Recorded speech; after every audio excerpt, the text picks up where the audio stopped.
Hey everybody, Paul here.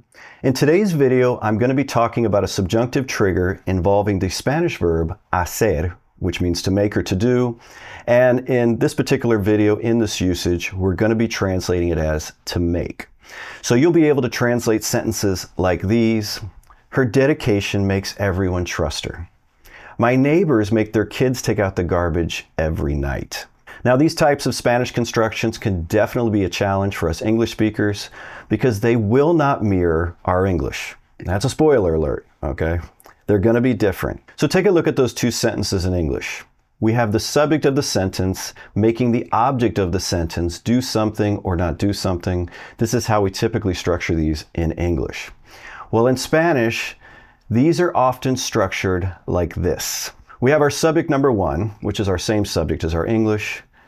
Hacer que. They're going to control that verb. They're making somebody do something or not do something. Now that object of the sentence from our English is now going to become the subject of the second clause that we have right here. And the verb that they're associated with will have to be conjugated in the subjunctive. I know. Got a lot more complex, right? That's why I dedicated a whole video to the topic. But don't worry, you're going to get it. You're going to get it. Let's go ahead and translate those sentences so you can see what that looks like. Her dedication makes everyone trust her. Su dedicación hace que todos confíen en ella. See how it's broken down? We have our first subject, which is also the subject of our English, her dedication, su dedicación. That subject is controlling that verb hacer. So we have to, conjugate it, and it becomes hace. Then we have que. Now in the English sentence, everyone is the object, right? Her dedication made everyone trust her. And here, we're making it the subject of the second clause, and we're using todos. And another way you can translate everyone could be todo el mundo, but here we're using todos. And the verb here is confiar, but it has to be conjugated in the present subjunctive, which it is here. And we put it all together. Su dedicación hace que todos confíen en ella. Let's go ahead and translate the other sentence. My neighbors make their kids take out the garbage every night. Mis vecinos hacen que sus hijos saquen la basura todas las noches. See how our breakdown is? We have subject number one, mis vecinos hacen que. That's their verb, right? My neighbors make that is basically what we're translating. Their kids take out the garbage every night. So our formula says that that verb has to be in the subjunctive. Has to. It's just a formula. It's a pattern in the language. So that's what we did. Sus hijos sacan la basura todas las noches. Sacar is the verb, but here it's in the subjunctive. Sacan. If you've been working with other subjunctive triggers because you were watching my playlist on subjunctive triggers, and you're getting used to these, this construction is not going to seem awkward at all because they all basically follow this pattern, right? A great example is going to be the verb querer, to want. I want you to go to the store. Well, in Spanish, we're going to be using a formula that's very similar to the one we used with hacer, and we're going to have subject number one, querer que, they're going to control that verb, and then we're going to make the object subject number two, and whatever we want them to do, we're going to conjugate that verb in the subjunctive. Quiero que vayas a la tienda. Quiero que vayas a la tienda. And vayas comes from the verb ir, to go, and it's conjugated in the subjunctive. If you're not familiar with the subjunctive in Spanish, just think of it this way. It's a different set of conjugations that are triggered by certain grammatical constructions. That's why we call them subjunctive triggers. See, triggered, triggers. The easiest way to learn Spanish is to break it down, especially complex things like this, into little patterns and formulas. Once you know the pattern or formula, you can use it to say whatever you want. You can actually make sentences you have never seen or heard before in Spanish, but they will be grammatically correct. You're going to be able to do that, speak to people, long before you develop an ear for the language. And once you're talking to them, that's how you're going to develop that ear, all right? So this step is first. Do this first. Went way off on a tangent there. Let's get back on track. This is the formula we're working with. Subject number one plus hacer que. Subject number two plus the verb in the subjunctive. Try to translate this one. I'm just checking my coffee level, folks. The rain makes the plants grow faster. And you may not know all the vocabulary involved, and that's okay. I just want you to kind of understand the structure, do the best you can.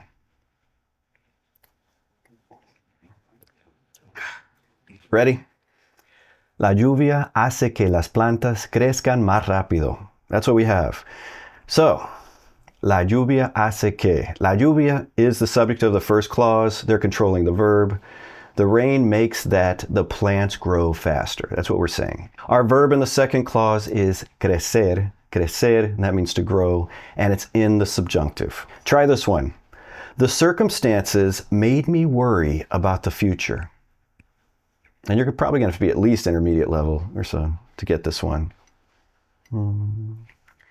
Ready? Las circunstancias hicieron que me preocupara por el futuro. We have our first clause, las circunstancias hicieron que. And it's going to be in the preterite because we're talking about past tense, right? The circumstances made me worry, not are making me worry, made me worry. And the verb there in the second clause is conjugated in the imperfect subjunctive, which is our subjunctive in the past, because we have to have tense agreement. Now, that was not a super easy sentence to translate, so if you didn't get it, don't be too hard on yourself. The most important thing is you're starting to recognize that particular pattern. Starting to recognize it, feel a bit more comfortable with it. Well, now that you do feel comfortable with that pattern, I'm going to throw a monkey wrench into the whole thing, because at this point in the video, I'm going to both complicate and simplify things. You'll see what I mean when we go through examples. You see, unlike many of our other verbs that are subjunctive triggers like querer, they can only follow the pattern I showed you. Hacer does have an alternative, and that alternative is more similar to English. Let's go ahead and translate that last sentence again using the alternative. Las circunstancias me hicieron preocuparme por el futuro. See what we have there? We have something that looks more like English. We have our subject of the sentence just like we do in English. And then we have an indirect object pronoun, right?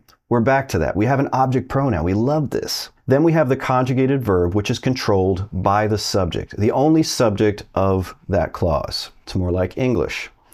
And then all we're doing is dropping in infinitives, unconjugated verbs, which makes this much, much faster. What might have thrown you off a little is the little me on preocupar. And that's because the verb we're using is actually preocuparse, the pronominal. And when we take pronominal verbs, and those are verbs that are ending in se, and we want to use them as infinitives and just attach them somewhere, right? The first part's not going to change, but we do have to pay attention to the ending, to the reflexive pronoun. It has to agree with the person or thing it's referring to. In this case, it's about me worrying, right? So it's preocuparme por el futuro. Now, this construction is more similar to English, so you might be thinking, okay, Paul, I'm just never going to use that other one. No, it doesn't really work that way.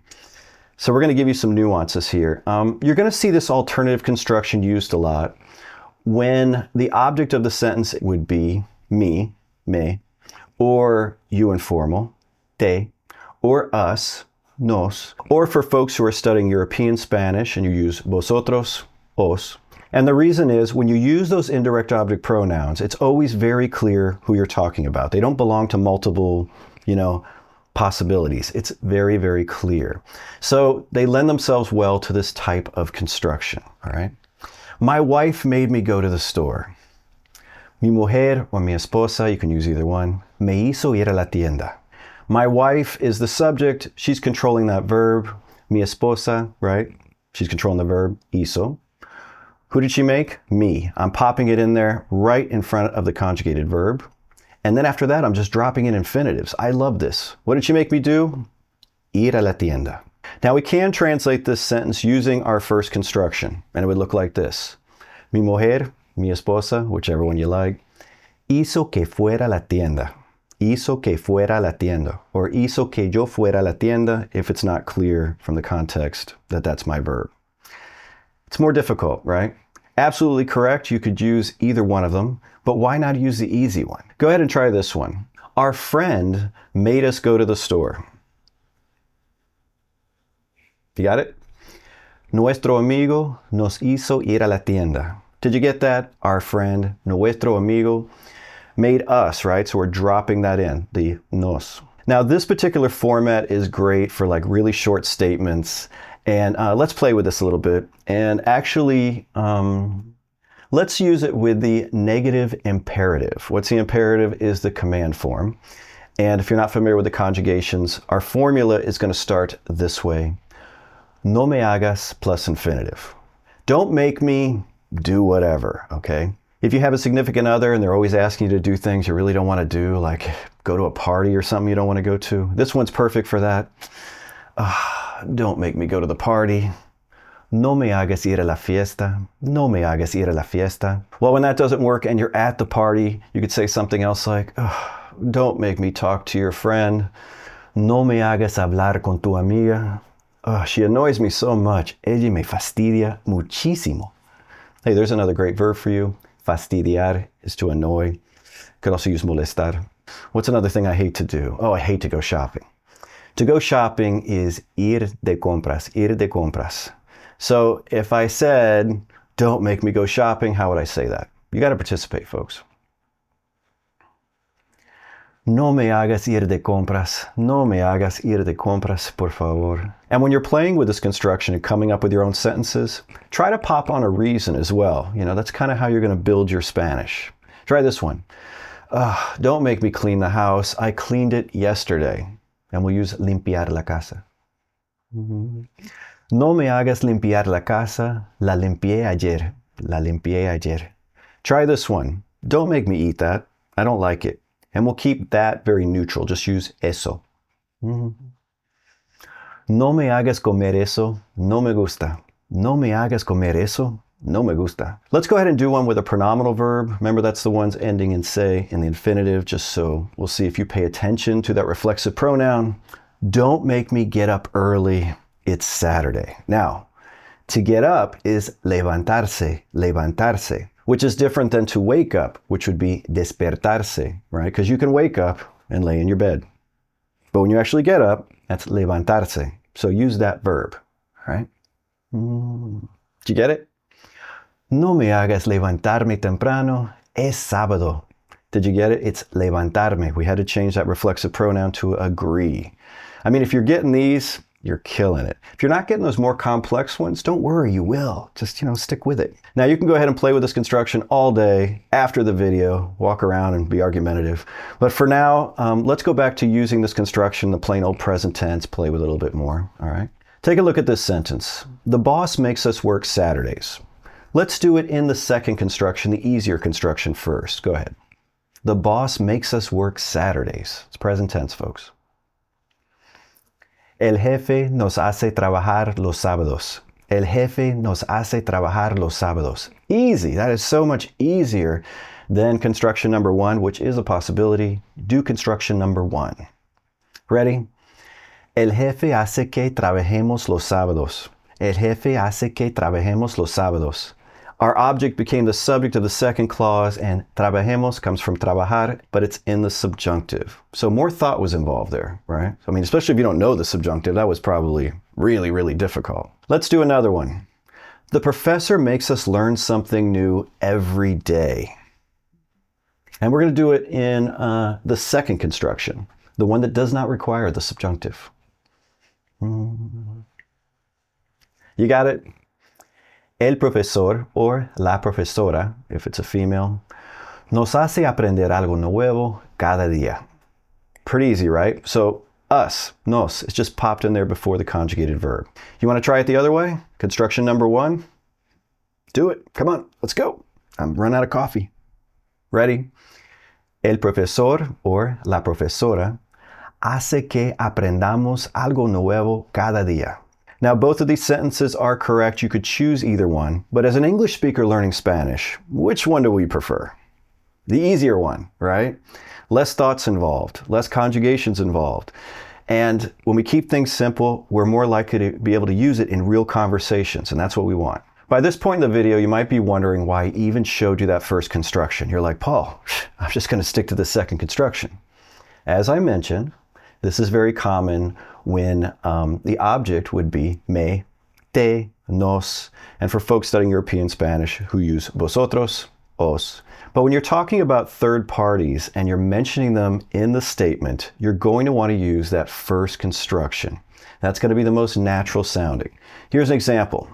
The professor makes the students learn something new every day. See, our object is the students. They're named. We want to jump right to that first construction. That's going to be the smoother of the two. And you're like, really? That's the smoother of the two? Yes. It is possible to put this in the second one. changes a word order a lot and it's going to get messy. Use construction number 1. El profesor or la profesora hace que los estudiantes aprendan algo nuevo cada día. And you have aprendan, right? Because it's in the subjunctive. Let's say you want to say the teacher makes them, meaning the students, learn something new every day. Well, in that case, we could go back to the construction that doesn't use a subjunctive, and that would look like this. El profesor or la profesora les hace aprender algo nuevo todos los días. See, we have les. So our indirect object pronouns that we're going to be adding are, if it's a singular third party, like he, she, the dog, the house, whatever, we're going to have le. And that's also where we're going to put the formal you, usted. And if it's a plural third party, they, the men, the women, whatever. And also where we're going to put ustedes, right? The group you, which is the formal you for folks in Spain, and in Latin America, it's our informal formal, it's the only one we use. That's going to be les. Take a look at the screen there. You see that le can refer to any singular third party and also usted. And les, any third party plural plus ustedes. So if I just plug le or les in a sentence without any other context, you may not know if it's supposed to be translated as like to her, to him, to you. I'll show you what I mean. Let's just take a sentence. El profesor le hace aprender algo nuevo. Who does le refer to there? If I knew I was just talking about somebody in another sentence, sure, I could throw out a sentence like that, you know? And it's pretty clear. But if I just saw that right now and somebody's like, Paul, what does le refer to? I'll be like, I don't know. Could be anything, really.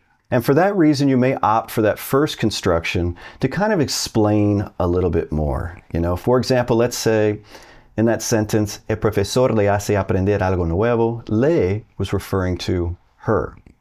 You may want to just say something like, el profesor hace que ella aprenda algo nuevo todos los días. Just to be clear. So now I've taught you 2 different constructions to use and given you some guidance on which one to choose. You know, what are the tendencies here? So let's see how you'll do on this, having seen all that, all right? Let's say I'm on a team and Juan is the coach. And I want to translate this sentence. Juan makes the players practice every morning. And the verb I'm going to be using is practicar, practicar.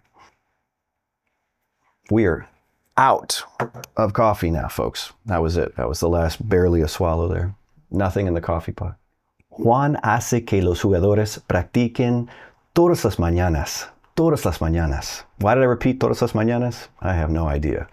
Most important thing there is, see our verb, practicar. We went ahead and conjugate that in the subjunctive mood. Construction number 1 fits very well there because we're mentioning the object. Let's say I'm on the same team and I want to translate this sentence.